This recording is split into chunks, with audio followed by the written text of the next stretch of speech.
नमस्कार दोस्तों। Melinda classes की ऑनलाइन प्लेटफॉर्म पर आपका स्वागत है। आज अपन चालू करने वाले हैं इलेक्ट्रिशियन थ्योरी का एक ऐसा टॉपिक जिसका नाम है डीसी ब्रिज। इस टॉपिक में से हर एग्जाम में क्वेश्चन पूछा जाता है, चाहे वो एग्जाम टेक्निकल हो चाहे नॉन टेक की एग्जाम हो। नॉन टेक की एग्जाम जैसे हाई कोर्ट एलडीसी है, एसएससी सीजीएल प्लस 10+2 है, या फिर अपने जब प्रयोगशाला सहायक है जिसको बोलते हैं लैब असिस्टेंट है। पिछली बार लैब असिस्टेंट की एग्जाम में भी यहाँ से एक क्वेश्चन पूछा गया था डीसी ब्रिज का। तो ये क्वेश्चन ओवरऑल सभी कंपटीशन एग्जाम के लिए अपन देखें तो बहुत ज़्यादा इंपॉर्टेंट टॉपिक है। इसमें से हर एग्जाम में क्वेश्चन लगभग पूछा जाता है, ठीक है ना। अब ब्रिज की बात आती है तो ये ब्रिज, इसका मैं बोलता हूँ डीसी ब्रिज, इसको मैं डीसी ब्रिज बोलता हूँ। वैसे 10th क्लास की विज्ञान में इसका नाम दिया होता है व्हीट स्टोन सेतु, जो कि डीसी प्रकार काम करता है, डीसी वोल्टेज डीसी सप्लाई प्रकार ये करता है, ठीक है ना। ये टॉपिक आपके 10th क्लास की विज्ञान में भी दिया हुआ है, यही टॉपिक 12वीं क्लास की फिजिक्स में भी दिया हुआ है, यही टॉपिक आप आईटीआई तथा पॉलिटेक्निक की सर्किट थ्योरी की शुरुआत इसी टॉपिक से होती है, ठीक है।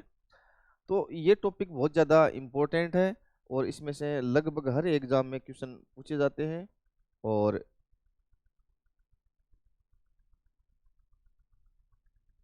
डीसी ब्रिज,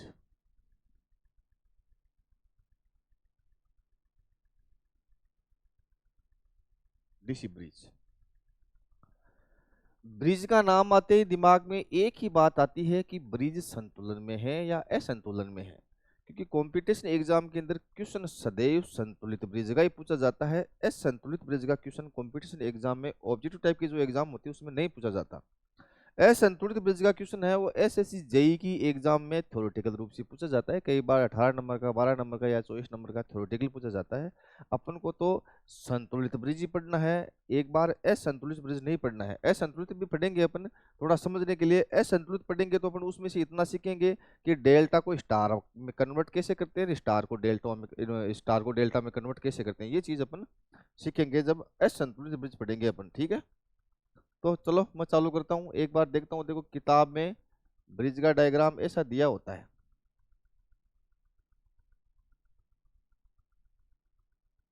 ऐसा।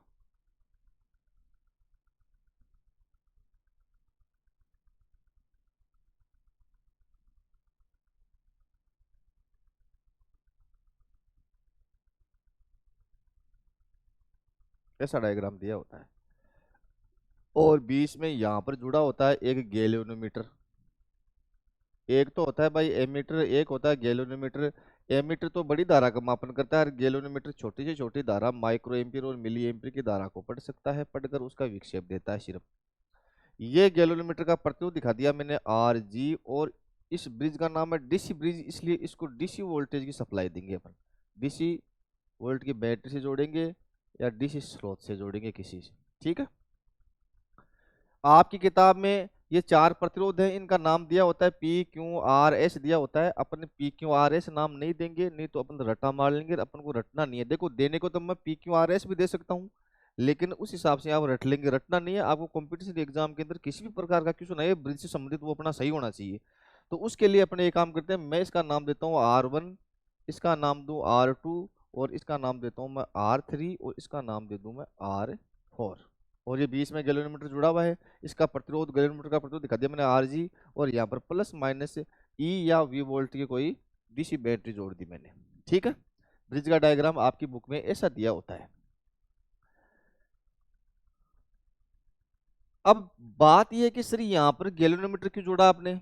देखो गैल्वेनोमीटर छोटी से छोटी धारा मिली एम्पीयर या माइक्रो एम्पीयर की करंट को बता सकता है, भाई करंट आ रही है कि नहीं आ रही, ठीक है। ब्रिज की संतुलित कंडीशन के लिए, संतुलित अवस्था के लिए, इस बीच वाली ब्रांच में जहां पर गैल्वेनोमीटर नहीं, सॉरी गैल्वेनोमीटर जुड़ा हुआ है, इस ब्रांच में करंट नहीं आनी चाहिए। इस ब्रांच में आने वाली करंट का पता लगाने के लिए ही अपने यहाँ पर एक जी जोड़ा है, गैल्वेनोमीटर जोड़ रखा है। यदि इसमें थोड़ी सी भी करंट आ गई तो ये तुरंत विक्षेप दे देगा कि भाई इस ब्रांच में करंट आ गई और इस ब्रांच में करंट आ गई, इसका मतलब है ये ब्रिज किस में है, असंतुलन में है। और संतुलन में कब होगा, इस ब्रांच में करंट नहीं होनी चाहिए। अब देखो एक बार इस सर्किट के अंदर अपने करंट की पॉसिबिलिटी देखते हैं कि करंट किस प्रकार से प्रवाहित हो सकती है। देखो बैटरी से निकलेगी करंट, यहाँ से निकलने के पश्चात इस संधि में दो आने के बाद में करंट के पास दो रास्ते हैं, करंट इधर भी जा सकती है इधर भी जा सकती है। यहाँ आने वाली करंट इस संधि बिंदु पर आने के पश्चात इस ब्रांच में भी जा सकती है, इस ब्रांच में भी जा सकती है। बाई चांस इस ब्रांच में चली गई करंट, इसका मतलब है ब्रिज असंतुलन में है, तो उस करंट का नाम दे दिया मैंने IG, गैल्वेनोमीटर की धारा।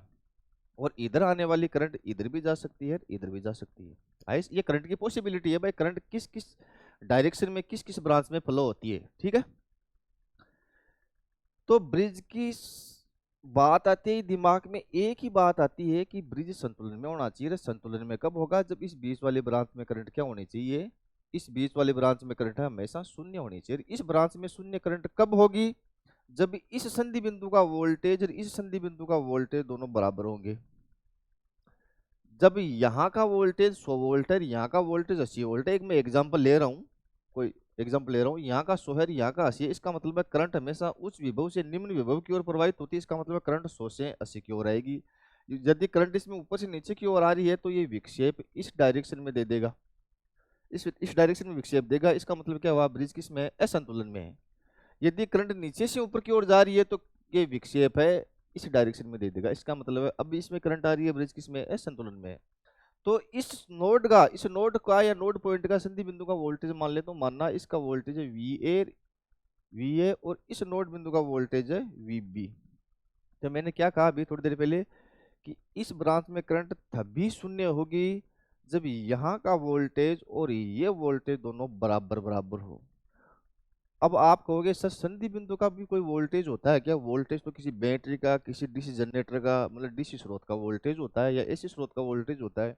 कोई संधि बिंदु का भी वोल्टेज होता है क्या? तो वोल्टेज को समझने के लिए एक सिंपल सी ट्रिक है, ये बिल्कुल सिंपल सी ट्रिक है कि जिस प्रकार से पानी के पाइप में पानी फ्लो होता है उसकी आप कल्पना कर लीजिए। उसी प्रकार से किसी भी चालक तार में विद्युत धारा, इलेक्ट्रॉन, इलेक्ट्रिक करंट फ्लो होती है। पानी के पाइप में, पानी का पाइप किसी टंकी से जुड़ा होता है और टंकी में से होता हुआ पाइप आ रहा है, उस पानी के पाइप में पानी फ्लो हो रहा है। जिस प्रकार से पानी के पाइप में पानी फ्लो होता है उसी प्रकार चालक तार में इलेक्ट्रॉन प्रवाहित होते हैं और इलेक्ट्रॉनों के प्रवाह की दर को अपन विद्युत धारा कहते हैं। और पानी के पाइप में पानी पर लगने वाला जो बल है, यदि वो बल ज्यादा होगा तो पानी भी ज्यादा फ्लो होगा। इसी प्रकार वोल्टेज क्या है? वोल्टेज एक बल्ली तो है, वोल्टेज का पूरा नाम क्या है? EMF, इलेक्ट्रोमोटिव फोर्स, विद्युत वाहक बल्ली तो है। और यदि विद्युत वाहक बल मतलब बल ज्यादा होगा, इलेक्ट्रॉनों पर लगने वाला बल मतलब वोल्टेज ज्यादा होगा, तो करंट ज्यादा फ्लो होगी। आई ना समझे बात? तो मैं क्या करना चाहता हूँ, आप उसी प्रकार समझो, जिस प्रकार से पानी के पाइप में पानी फ्लो होता है ठीक उसी प्रकार किसी चालक तार में विद्युत धारा, इलेक्ट्रॉन प्रवाहित होते हैं। पानी पर जो बल लगता है उसको अपन बल्ली बोलेंगे और जो इलेक्ट्रॉन पर बल लगता है उसको अपन विद्युत वाहक बल बोलते हैं। आई समझ में बात? जैसे एक बार मान लो आप बात, थोड़ा सा एक इस चीज को समझते हैं अपन एक बार। माना कि आपके पास, मेरे पास ही मान लो आपके पास, क्या मेरे पास दो टंकी है, एक टंकी ये है, एक पानी की टंकी ये है।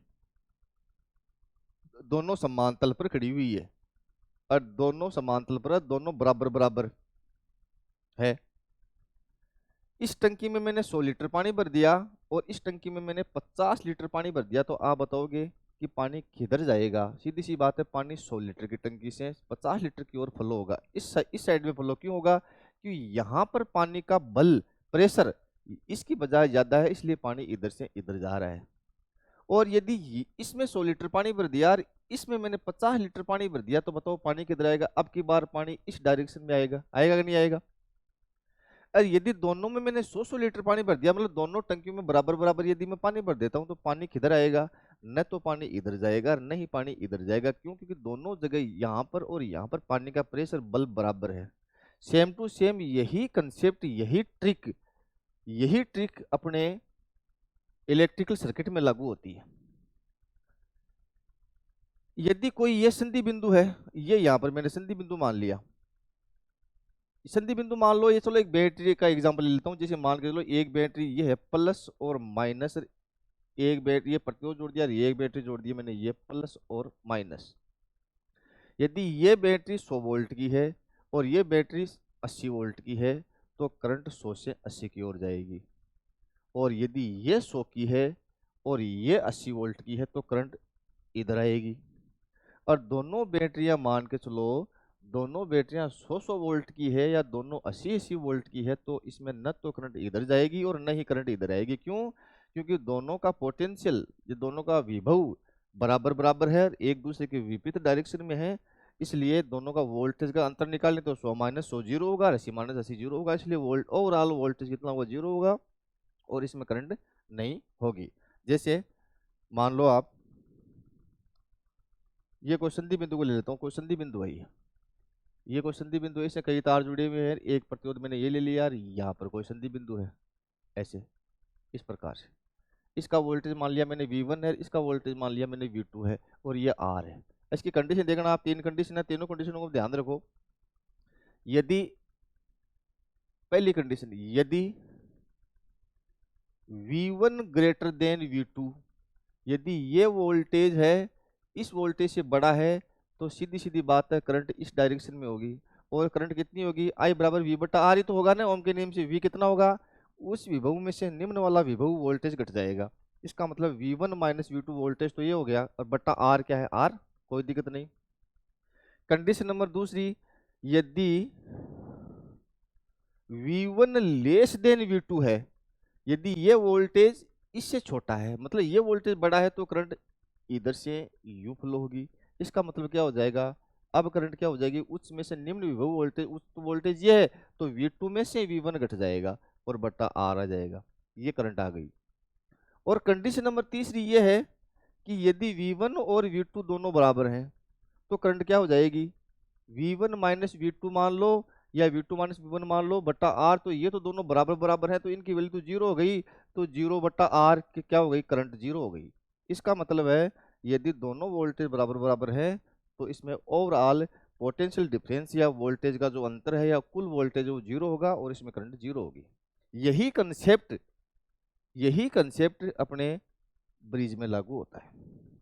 चलो वापिस आते हैं अपने ब्रिज पर आओ। मैंने क्या कहा? जब यहाँ का वोल्टेज और यहाँ का वोल्टेज दोनों बराबर बराबर होंगे, तो इस ब्रांच में करंट नहीं आएगी। इस ब्रांच में करंट नहीं आएगी, मतलब आई जी का मान जीरो होगा, जी का विक्षेप जीरो होगा, ब्रिज किस में होगा? संतुलन में होगा। और ये वोल्टेज बराबर कब होंगे? जब आमने सामने के प्रतिरोधों का गुणनफल बराबर होगा। मतलब R1 को R4 से गुणा करूं, उसके ठीक बराबर होना चाहिए R2 को जब R3 से गुणा करूं। ठीक है, अर्थात मैं ब्रिज की कंडीशन लिखता हूं, अर्थात ब्रिज संतुलन में होगा यदि संतुलन में होगा यदि कब होगा? जब आई जी का मान कितना हो, गैल्वेनोमीटर की करंट कितनी हो? जीरो हो, या मैं कह सकता हूं जी का विक्षेप क्या हो? विक्षेप क्या हो? जीरो हो। एक ही बात है। और जी का विक्षेप जीरो कब होगा? जब वी ए और वी बी वोल्टेज बराबर होंगे, मतलब ये वोल्टेज वी ए और ये वी बी दोनों बराबर होंगे, तो इसका मान जीरो होगा। किसका? करंट का मान जीरो होगा। और ये दोनों बराबर कब होंगे? जब आमने सामने के प्रतिरोध का गुणनफल बराबर होगा। देखो इसके सामने ये है, तो R1 को R4 से गुणा कर दूं, R1 गुणा R4, इसके बराबर होना चाहिए। इन दोनों को गुणा कर दो, R2 गुणा R3, R2 गुणा R3। इसका मतलब क्या हुआ? इसका मतलब ये हुआ यदि ऐसी कंडीशन है तो ये वोल्टेज ऑटोमेटिक बराबर हो गए। और यदि VA और VB बराबर है, इसका मतलब है इसका विक्षेप जीरो होगा, और विक्षेप जीरो होगा, इसका मतलब है IG का मान जीरो होगा। और जब IG का मान जीरो, इसका मतलब है ब्रिज किस में होगा? संतुलन में होगा। ये बात आप हमेशा ध्यान में रखना। और नॉर्मल सा इसका कंसेप्ट है। यदि इस बात को आपने ध्यान में रख लिया, तो आपका क्वेश्चन अब कभी भी गलत नहीं होगा। अब एक काम करता हूं, मैं एक क्वेश्चन लेता हूं पहले। एक क्वेश्चन के अंदर 3 या 4 क्वेश्चन आएंगे एक साथ, और उस क्वेश्चन को हल करेंगे तो सारा कंसेप्ट एक साथ ही क्लियर हो जाएगा आपका। ठीक है, देखो क्वेश्चन लेते हैं एक। प्रॉब्लम, ब्रिज की प्रॉब्लम है, तो पहली प्रॉब्लम ले रहे हैं ब्रिज की, अभी तो कोई दूसरी प्रॉब्लम करी नहीं पढ़ने, पहली प्रॉब्लम कर रहे हैं अपन। जैसे मैं एक ब्रिज बनाता हूँ, क्वेश्चन बनाता हूँ यहाँ पर।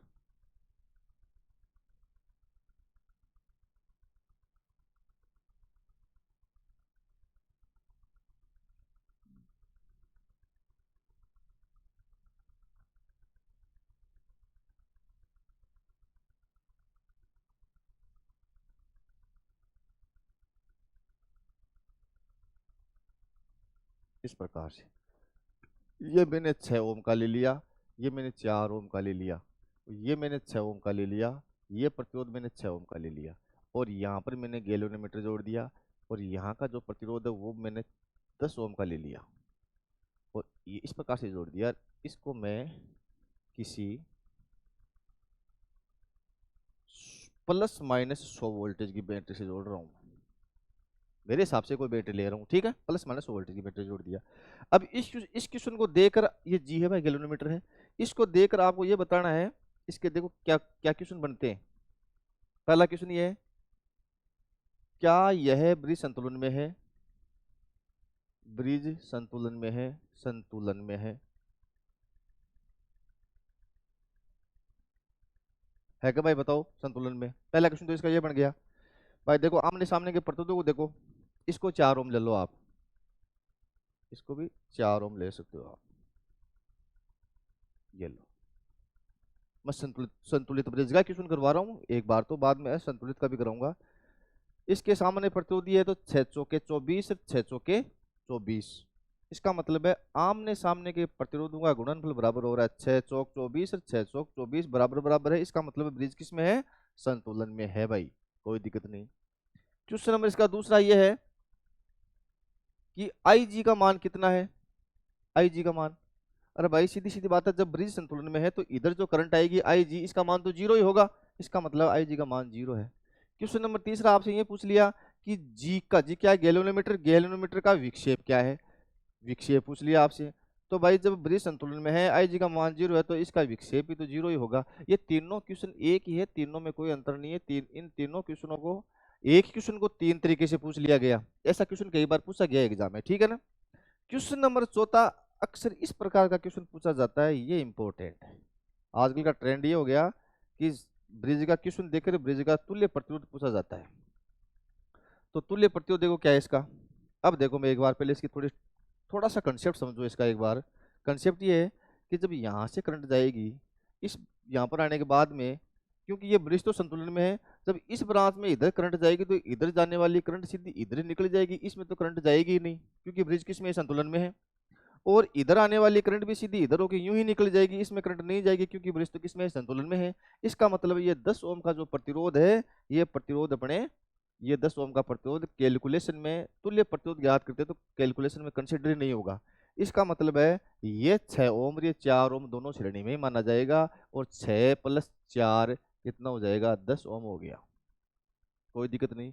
इधर ये 6 और ये 4 ये भी दोनों श्रेणी क्रम में माना जाएगा, और कितना हो जाएगा? 6 + 4 कितना हो जाएगा? ये भी 10 ओम हो जाएगा, यहाँ पर भी कोई दिक्कत नहीं है। अब ऊपर तो 10 ओम, नीचे भी 10 ओम, 10 और 10 दोनों आपस में समांतर में है, दोनों दो बराबर मान के समांतर में होते तो आधा हो जाता है, 10 10 का आधा होगा, कितना हो गया? 5 ओम हो गया। इसका मतलब है इसका तुल्य प्रतिरोध कितना हो गया? 5 ओम हो गया।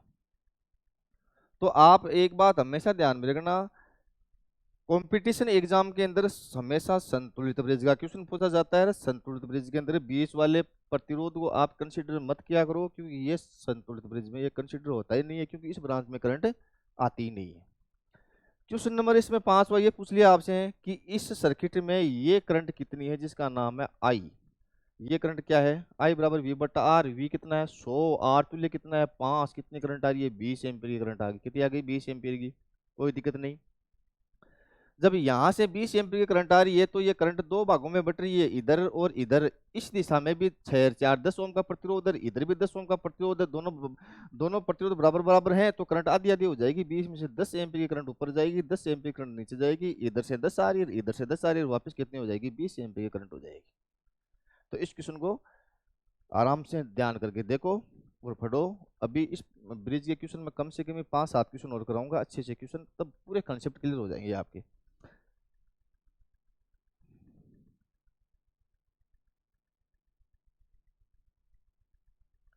अब बात यह है, क्वेश्चन नंबर इसका जो प्रॉब्लम है, दूसरी प्रॉब्लम। अब ये इस प्रॉब्लम को देखो, पहले मैं क्वेश्चन नोट कर देता हूं ताकि आपके ज्यादा वेट नहीं करना पड़े आपको, ठीक है ना। कंपटीशन एग्जाम के अंदर यदि ब्रिज का क्वेश्चन आता है तो एग्जामिनर की साइकोलॉजी होती है कि वो स्टूडेंट को गुमराह करता है। वो क्या करता है, स्टूडेंट को पता नहीं लगने देता है कि ये क्वेश्चन ब्रिज से है या किसी और से है। देखो ऐसा क्वेश्चन आता है, अब इसको देखने से पता चलता ही नहीं है कि क्वेश्चन ब्रिज का, जबकि ये ब्रिज का क्वेश्चन है। मान के चलो ये 4 ओम का प्रतिरोध, ये भी 4 ओम का प्रतिरोध, ये भी 4 ओम का प्रतिरोध, ये भी 4 ओम का प्रतिरोध, ये प्लस माइनस 20 वोल्ट की बैटरी है। आपसे चुपचाप पूछ लिया कि इसमें ये करंट कितनी होगी, सीधी सीधी बात है। या पूछ लिया इस सर्किट का तुल्य प्रतिरोध कितना है, तो अपन क्या करेंगे, जल्दबाजी में देखेंगे यार ये तो ब्रिज तो दिख नहीं रहा, ये ब्रिज ही है, इसको गौर करके देखो ब्रिज ही है। देखो इस संधि बिंदु को पकड़कर ऊपर खींचे, इस संधि बिंदु को पकड़ नीचे खींचे, तो ये ब्रिज जैसा बन जाएगा। इसके सामने की भुजा ये है, इसके सामने की भुजा ये है। देखो इसके सामने की भुजा ये 4 चौक 16, 4 चौक 16, इसका मतलब है आमने सामने के प्रतिरोध का गुणनफल बराबर हो रहा है। इसका मतलब है इस 20 वाला प्रतिरोध जो ये 4 ओम का प्रतिरोध है, इसमें करंट नहीं आ रही है। जब इसमें करंट नहीं आ रही है, इसका मतलब ये दोनों श्रेणी क्रम में आ गए, 4 4 8 हो गया, ये भी दोनों श्रेणी क्रम में आ गए, 4 4 8 हो गया, 8 8 दोनों आपस में समांतर में, इन दोनों का 4 ओम हो जाएगा। तो तुल्य प्रतिरोध कितना हो गया, इन दोनों का 4 ओम। अब अपन यहाँ से करंट निकाल सकते हैं, आई बराबर क्या हो जाएगा, वी बटा आर। आई बराबर वी बटा आर, वी कितना है 20, 20 बटा 4 कितना हो गया 5 एम्पीयर की करंट आ गई। आई समझ में बात, नॉर्मल सा क्वेश्चन ही है। अब चलो अब लेते हैं अगला question, question number problem number 3। अब मैं फटाफट फटाफट प्रॉब्लम बताऊंगा। प्रॉब्लम नंबर 3, ये प्रॉब्लम ये है कि ये जो क्वेश्चन बता रहा हूँ ये 2-3 साल पहले एक लैब स्टूडेंट की एग्जाम हुई थी, प्रयोगशाला से आएगी, उसमें भी क्वेश्चन पूछा गया था। सिंपल सा क्वेश्चन है बिल्कुल, और लैब स्टूडेंट की एग्जाम में ज्यादातर साइंस बैकग्राउंड के स्टूडेंट बैठे थे, सभी वो भी गलत करके आए थे क्वेश्चन को। ऐसा क्वेश्चन था, ऐसा। इसमें क्या क्या था, इस प्रकार से जोड़कर और इस प्रतिरोध को आर मान लिया, इसको भी आर मान लिया, इसको भी आर मान लिया, इसको भी आर मान लिया, इसको भी आर मान लिया, इसका तुल्य प्रतिरोध पूछा था, इस सर्किट का तुल्य प्रतिरोध कितना है, ये पूछा था। तो जो गौर से देखो, ये भी तो ब्रिज बन रहा है, और ब्रिज भी बन रहा है, वो भी संतुलित ब्रिज बन रहा है। देखो आमने सामने के प्रतिरोध ये तो ना, आर गुणा आर, आर का स्क्वायर, आर गुणा आर, आर का स्क्वायर। ब्रिज किस में है, संतुलन में। किस में है, संतुलन में है। इसका मतलब है जब ब्रिज संतुलन में है तो इधर आने वाली करंट जब इधर जाएगी तो वो करंट सीधी सीधी इस साइड में यूं ही फ्लो हो जाएगी, इधर आने वाली करंट सीधी इधर यूं ही चली जाएगी। इसमें करंट नहीं आ रही है, काम नहीं आएगा। आर आर जुड़कर कितना हो गया, 2R हो गया, और ये आर आर दोनों श्रेणी में आकर कितना हो गया, 2R हो गया, और 2R आपस में समांतर हो गया, कितना हो गया, आधा। इसका मतलब क्या हो जाएगा, आर ओम हो गया। क्या आंसर हो गया इसका, आर ओम हो गया। आई समझ में बात। चलो अगला क्वेश्चन देखते हैं। एक बार पानी पी लेता हूँ भाई मैं, ठीक है।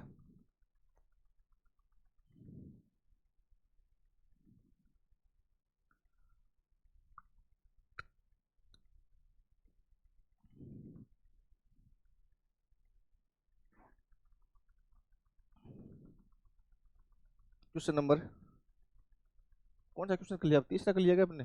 अब क्वेश्चन नंबर करेंगे चौथा।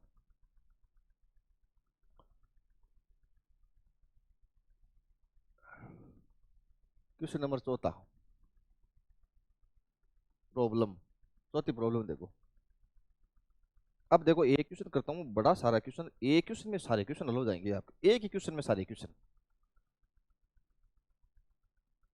ये जो मैं क्वेश्चन बता रहा हूँ ये क्वेश्चन गेट में आया था 2010 में। गेट की एग्जाम तो बड़ी एग्जाम होती है यार, डायग्राम बनाने में मेरे को थोड़ा सा साफ सुथरा डायग्राम चाहिए मेरे को, इसलिए अभी ये बोर्ड डिजिटल बोर्ड है, इस पर मेरी आदत नहीं पड़ी। 5-7 दिन बाद में अच्छी वाली आदत हो जाएगी, फिर कोई दिक्कत नहीं होगी।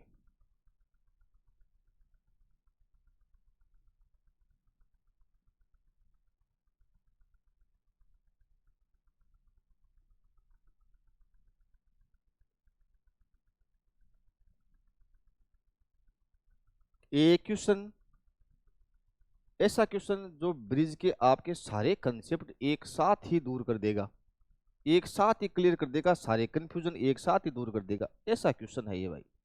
और ये क्वेश्चन समझ में आ गया, इसका मतलब है ब्रिज आपके समझ में आ जाएगा।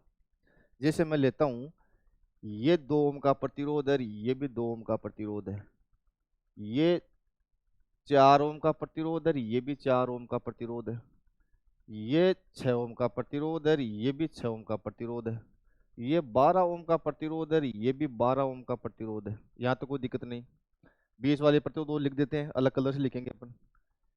ये 10 ओम का प्रतिरोध है और ये 20 ओम का प्रतिरोध है, ये 40 ओम का प्रतिरोध है।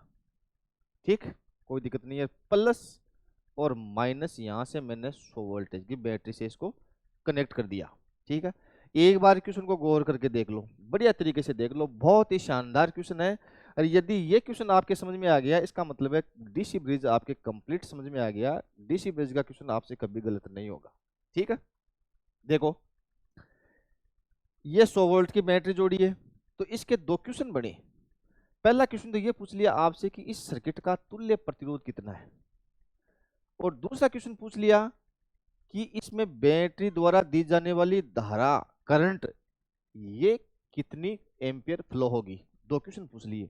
ठीक है, तो पहले एक बार इसको गौर करके देखो, इसमें एक नहीं दो नहीं, एक साथ तीन तीन ब्रिज बन रहे हैं, एक साथ तीन तीन ब्रिज बन रहे हैं। इसको गौर से देखो, बड़े आराम से देखो, तीन ब्रिज एक साथ बन रहे हैं। देखो एक ब्रिज तो देखो ये ऊपर वाला बन रहा है, ये वाला, ये ब्रिज बन रहा है एक, तो ये एक ब्रिज तो ये बन रहा है। इसको देखो पहले, 4 दूनी 8, 4 दूनी 8, इसका मतलब बराबर बराबर हो रहा है। ये ब्रिज किस में है, संतुलन में है, संतुलन में है। इसका मतलब है इस 10 ओम वाली ब्रांच में करंट नहीं आ रही, ओपन सर्किट की बातें काम कर रहा है। फिर यहाँ पर आओ, देखो 20 में भी ये ब्रिज बन रहा है, एक बन रहा है कि नहीं बन रहा। इसमें देखो 4 6 24, 6 चौके 24, दोनों बराबर है। इसका मतलब है इस ब्रांच में भी करंट नहीं आ रही, ये ब्रिज भी संतुलन में है। अब आओ नीचे वाले ब्रिज में, 12 6 72 और 12 6 72, ये भी ब्रिज बन रहा है, और 12 6 72 और 12 6 72, इसका मतलब ये भी संतुलन में है। इसका मतलब इस वाली ब्रांच में भी करंट नहीं आ रही है। यहां तक किसी को कोई दिक्कत नहीं होनी चाहिए। जब 20 वाली ब्रांचों में मतलब तीनों ब्रिज संतुलन में है, न तो 10 ओम में करंट आ रही है, न इस ब्रांच में करंट आ रही है, न इस ब्रांच में करंट आ रही है। इसका मतलब है जब अपन तुल्य प्रतिरोध ज्ञात करेंगे तो ये तीनों ही प्रतिरोध कैलकुलेशन में कंसीडर नहीं किए जाएंगे। इसका मतलब है जब इधर से करंट आएगी तो करंट 4 भागों में बटेगी, इधर जाएगी, इस ब्रांच में जाएगी, इस ब्रांच में जाएगी, इस ब्रांच में जाएगी। इस ब्रांच में जाने वाली करंट सीधी इधर यूं ही निकल जाएगी, इसमें नहीं जाएगी, क्योंकि इसमें करंट नहीं आ रही, क्योंकि संतुलन में है। ये करंट भी सीधी निकल जाएगी, ये भी सीधी निकल जाएगी, ये भी सीधी निकल जाएगी। जब ये दोनों सीधी निकल जाएगी करंट, तो ये दो और दो श्रेणी क्रम में आकर 4 ओम का हो गया। ये 4 4 दोनों श्रेणी में आकर 8 ओम का हो गया। ये 6 से दोनों श्रेणी क्रम आके 12 ओम का हो गया। और ये 12 और 12 दोनों श्रेणी क्रम आके कितना हो गया, 24 ओम का हो गया। कितना हो गया, 24 ओम का। यहां तक किसी को कोई प्रॉब्लम नहीं होनी चाहिए। ठीक है, इसका मतलब अब देखो क्वेश्चन क्या बन गया, 4 8 12 और 24, 4 अलग अलग मान के प्रतिरोध समांतर में जुड़ गए। जुड़े कि नहीं जुड़े। तो इसको अब ये क्वेश्चन है अपना कैसा बन गया, इस क्वेश्चन का देखो थोड़ा सा रूप चेंज हो गया। ये क्वेश्चन ऐसा बन गया, अब कैसा, ऐसा देखो,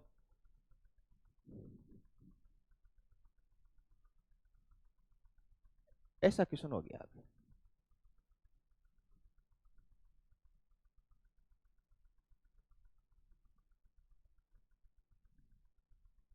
ये यहाँ पर 100 वोल्ट की बैटरी थी, प्लस माइनस 100 वोल्ट की बैटरी। तो ये प्रतिरोध कौन कौन से थे, इनको देखो एक बार वापिस। ये थे 4 8 12 24,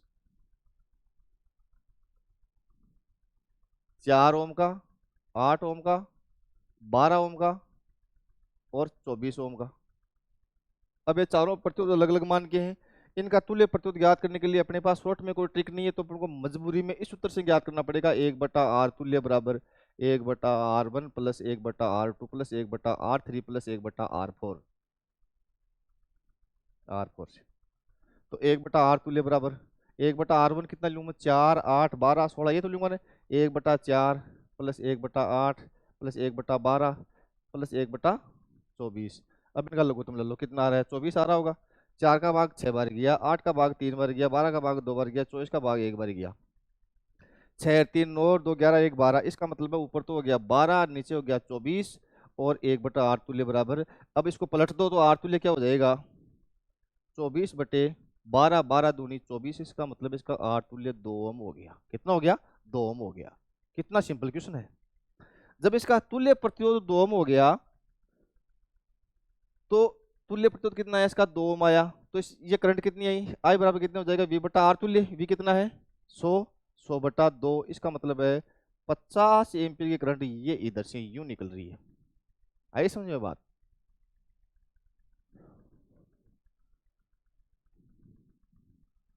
वो लास्ट वाला देख सकते हो आप इधर, मैंने जो किया था वो, ये देखो इस प्रकार से किया था।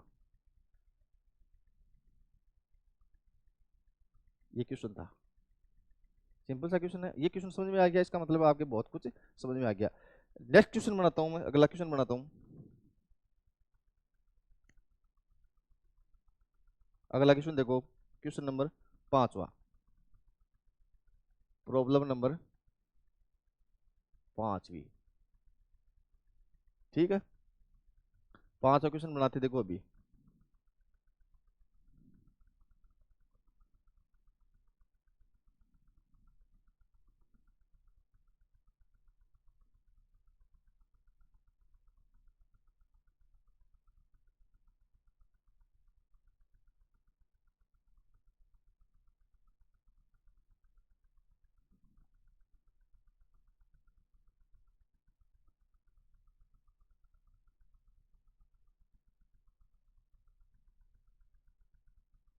बहुत ही शानदार क्वेश्चन है।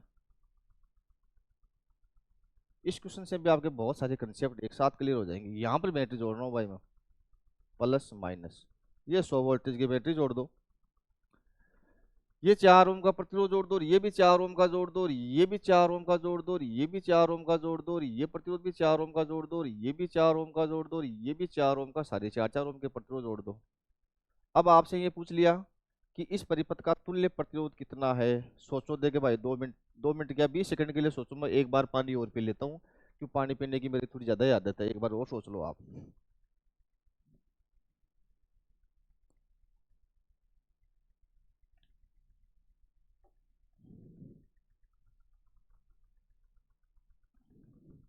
देखो भाई, ये ऊपर वाला तो ये तो ब्रिज बन रहा है। देखो ये तो ब्रिज बन रहा है, मेरे को भी दिख रहा है, आपको भी दिख रहा है साफ साफ। 4 चौक 16, 4 चौक 16, ब्रिज संतुलन में है। इस वाली ब्रांच में करंट नहीं आ रही, इसका मतलब है ये तो कोई काम ही नहीं आएगा। ये वाला 4 ओम तो कोई काम में नहीं आएगा, कैलकुलेशन में काम में नहीं लेंगे। अब एक बार नीचे वाले प्रतिरोधों को और देखते हैं। जब इधर से करंट फ्लो होगी, बैटरी से करंट निकलेगी, यहाँ पर आने के बाद में इसको गौर से देखो भाई, ध्यान से देखो। जब यहाँ से करंट निकलेगी तो करंट के पास इस पॉइंट पर आने के बाद में दो रास्ते हैं, एक तो ये रास्ता और एक ये रास्ता। ये- इस रास्ते में तो 4 ओम का प्रतिरोध बैठा है देखो, और इस रास्ते में प्रतिरोध नहीं बैठा है। इसका मतलब है इस रास्ते से करंट होकर नहीं जाएगी, करंट यहाँ से सीधी यूं ही निकल जाएगी करंट। आई समझ में बात। यूं करंट निकल कर इधर चली जाएगी और इधर चली जाएगी। इधर से करंट आएगी और इधर से भी करंट आएगी। यहाँ पर आने के बाद में करंट आएगी, इसके पास फिर दो रास्ते हैं, एक रास्ता ये, एक रास्ता ये। इधर तो 4 ओम का प्रतिरोध बेटा है, इधर कोई प्रतिरोध नहीं है। इसका मतलब है करंट सीधी इधर से होकर यूं ही आ जाएगी। आएगी कि नहीं आएगी। इसका मतलब है इस 4 ओम में और इस 4 ओम में, इनमें भी कोई करंट नहीं आ रही है, तो ये भी दोनों काम में नहीं आएंगे। ये दोनों काम में नहीं आएंगे। इसका मतलब काम में कौन कौन से आ रहे हैं, काम में तो ये, अरे 4 4 दोनों श्रेणी क्रम में 8 हो गया, और 4 4 दोनों श्रेणी क्रम में 8 हो गया, 8 8 दोनों आधा होकर 4 ओम हो जाएगा। ये इसका आर तुल्य आ गया। ठीक, यहाँ पर किसी को कोई दिक्कत नहीं हुई, दिक्कत नहीं है। अब देखते हैं अपन अगला क्वेश्चन।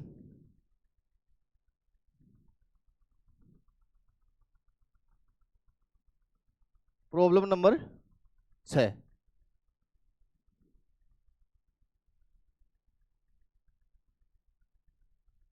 प्रॉब्लम नंबर 6, छठी प्रॉब्लम क्या है, ऐसा क्वेश्चन देखो।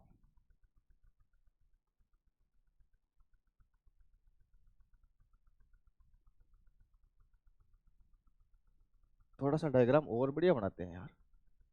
डायग्राम बनाने में क्या जा रहा है, डायग्राम तो अच्छा बनाकर देख लेते हैं ताकि आपके भी समझ में आए बढ़िया।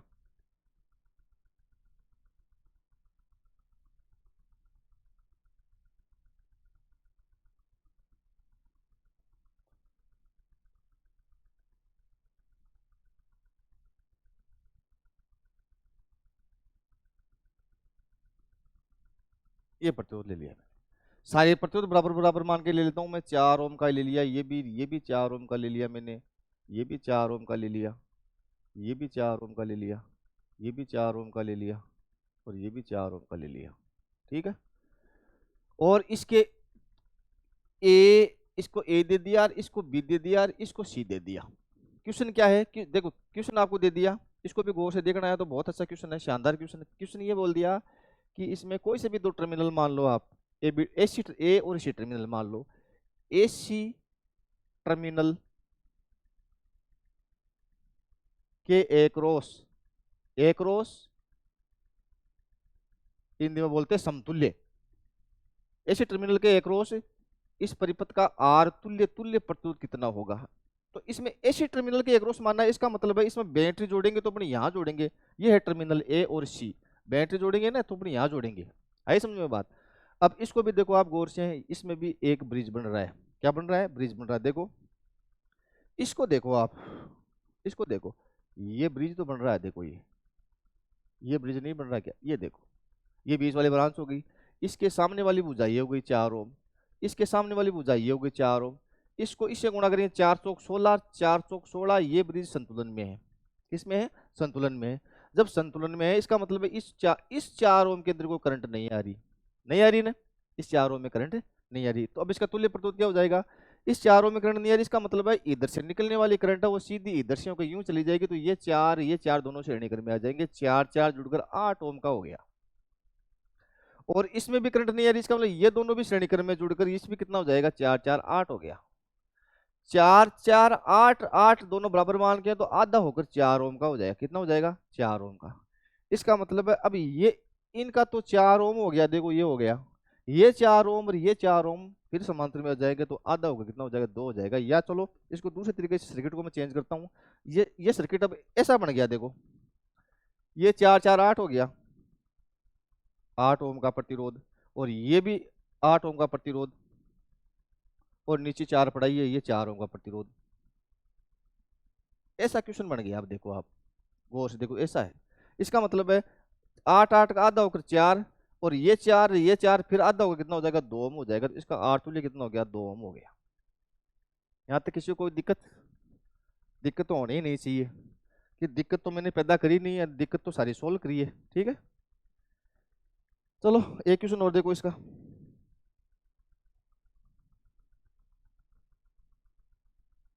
कौन सा मार्कर आ गया? व्हाइट आ गया। अब देखो प्रॉब्लम नंबर कितनी हो गई? प्रॉब्लम पहले वाली कितनी कितनी थी? 6। अब की बार लेंगे अपन 7। प्रॉब्लम नंबर 7, 7वां क्वेश्चन देखो इसका।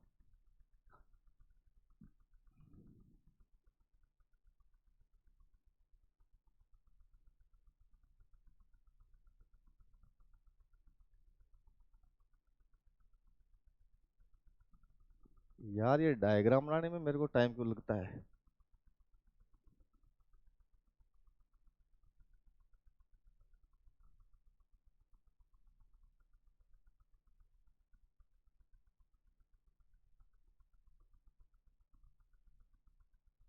यहाँ पर टर्मिनल खुले छोड़ दिए भाई, इसके टर्मिनल यहाँ दिखा दिए इसके, ये ध्यान में रखना है आपको। ठीक है ना। इसकी वैल्यू पुट करते हैं अपन। 4 ओम का है, ये भी 4 ओम का है, वैल्यू कोई भी ले लो, सिंपल कैलकुलेशन होनी चाहिए। 4 ओम का है, ये भी 4 ओम का है, और ये भी 4 ओम का है। ये टर्मिनल ए टर्मिनल है, ये बी टर्मिनल है, प्लस माइनस, इसका मतलब इसमें बैटरी जोड़ेंगे तो यहाँ पर जोड़ेंगे। अब इस क्वेश्चन को देखो गौर से, देखने में बहुत टेढ़ा लगता है लेकिन बहुत सिंपल है। इसको थोड़ा सा अपन चेंज करते हैं, फोल्ड करते हैं, इसको खोलते हैं वापिस। इसको देखो, मैं एक काम करता हूं, ये जो टर्मिनल है, तार है, यहाँ पर दोनों तार जुड़े, यहाँ पर यहाँ पर बैटरियां जुड़ेगी। इस बी को मैं यहाँ से उठाकर, मैं यहाँ से हटाकर इसको इस साइड में कर सकता हूँ। इसका मतलब है बी को यहाँ से उठाकर आप इस साइड में कर दो, यहाँ पर लिया है बी टर्मिनल, कोई दिक्कत नहीं। और इस एक को पकड़कर आप इस साइड लेके आएंगे। जब मैं इसको पकड़कर इस साइड लेके आऊंगा तो इसकी संभावित कंडीशन ये बन जाएगी। देखो ये तार तो यहाँ आ जाएगा, ये पॉइंट यहाँ आ जाएगा, ये प्रतिरोध ये आ गया, ये आ गया, ये वाला प्रतिरोध ये आ गया, और ये वाला प्रतिरोध ये आ गया और ये टर्मिनल ये आ गया ए टर्मिनल। अब ऐसा क्वेश्चन बन गया ये। जब ऐसा क्वेश्चन बन गया तो फिर अपन को ये इसको यहाँ भाई इसको पकड़कर तार को पकड़कर पलट के अपन इस साइड में ले आए इसको, तो अब इसको यहां से हटा सकते हैं, अपन हटा सकते हैं ना। चलो इसको हटाओ।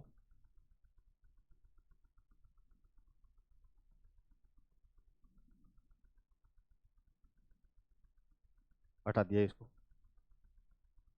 ये देख लो हटा दिया। अब देखो कितना सिंपल क्वेश्चन हो गया। इसमें ब्रिज बन गया, बना कि नहीं बना? ब्रिज बन गया। ये 4 ओम का ही तो था और ये भी 4 ओम का ही था। 4 चौक 16, 4 चौक 16 ब्रिज संतुलन में, इसमें करंट नहीं आ रही। 4 4 8 ओम और 4 4 फिर 8 ओम और 8 8 का आधा 4 ओम। ठीक। और ये भी 4 ओम का ही तो था। ये 4 और ये 4 श्रेणी क्रम में आ गया, इसलिए इसका आर तुल्य कितना हो गया? 4 + 4 कितना हो गया? 8 ओम हो गया भाई। यहां तक डीसी ब्रिज में किसी भी प्रकार की कोई प्रॉब्लम नहीं होनी चाहिए। और कोई सी भी एग्जाम हो, चाहे आप डीआरडीओ की दो, चाहे सीएसआईआर की दो, चाहे कोई किसी पीएसबी की दो, या किसी स्टेट की लाइनमैनों की एग्जाम दो, चाहे लोको पायलट की दो, आपका क्वेश्चन कभी भी ब्रिज से संबंधित क्वेश्चन कभी भी गलत नहीं होगा। ठीक है, तो अब मिलते हैं अपन अगले लेक्चर में। धन्यवाद।